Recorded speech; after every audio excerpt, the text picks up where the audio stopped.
ಹರಪನಹಳ್ಳಿ ಪಟ್ಟಣದ ಹಳೆ ಬಸ್ ನಿಲ್ದಾಣದ ಸಾರಿಬಯಲಿನಲ್ಲಿ ಪ್ರಸಿದ್ಧ ಶ್ರೀ ವೀರಭದ್ರೇಶ್ವರ ರಥೋತ್ಸವ ಪ್ರತಿ ವರ್ಷದಂತೆ ಗೌರಿ ಹುಣ್ಣಿಮೆಯ ದಿನದಂದು ಅಪಾರ ಭಕ್ತರು ಸಮ್ಮುಖದಲ್ಲಿ ಸಡಗರ ಸಂಭ್ರಮದೊಂದಿಗೆ ಶುಕ್ರವಾರ ಸಂಜೆ 6:30ಕ್ಕೆ ಜರುಗಿತು.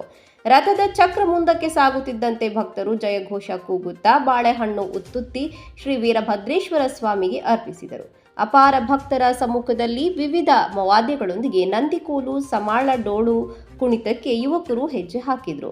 ಶ್ರೀ ವೀರಭದ್ರೇಶ್ವರ ಧ್ವಜವನ್ನ ಹರಾಜು ಮಾಡಲಾಯಿತು. ಮುಖ್ಯ ಅತಿಥಿಗಳಾಗಿ ಆಗಮಿಸಿದ ಹಾವೇರಿ ಜಿಲ್ಲಾಧಿಕಾರಿ ದಾನಮ್ಮನವರ ವಿಜಯ ಮಹಂತೇಶ್ ಅವರನ್ನ ಸನ್ಮಾನಿಸಲಾಯಿತು. ಈ ಸಂದರ್ಭದಲ್ಲಿ ಧರ್ಮಕರ್ತರಾದ ಪಾಟೀಲ್ ಪ್ರವೀಣ್ ಕುಮಾರ್, ಪ್ರಧಾನ ಅರ್ಚಕ ವೀರಮಲ್ಲಪ್ಪ ಪೂಜಾರ, ಷಣ್ಮುಖಪ್ಪ ಪೂಜಾರ, ಶಶಿಧರ ಪೂಜಾರ, ವಾಗೇಶ್ ಪೂಜಾರ್, ಪಿಬಿ ಗೌಡ, ಪುರಸಭಾ ಮಾಜಿ ಅಧ್ಯಕ್ಷ ಎಂ ರಾಜಶೇಖರ್, ಪುರಸಭಾ ಸದಸ್ಯ ಗೊಂಗಡಿ ನಾಗರಾಜ್, ಪಾಟೀಲ್ ಬೆಟ್ಟಣಗೌಡ, ಕೊಟ್ಟಿಗೆ Karibasappa Pujar, Manjunath ಮುದುಕನವರ, Shankara, ASM Guruprasad, Savalagi Shivraj, doctor Ramesh Kumar, doctor Renukaradhya ಸೇರಿದಂತೆ ಅನೇಕ ಭಕ್ತರು ಉಪಸ್ಥಿತರಿದ್ದರು.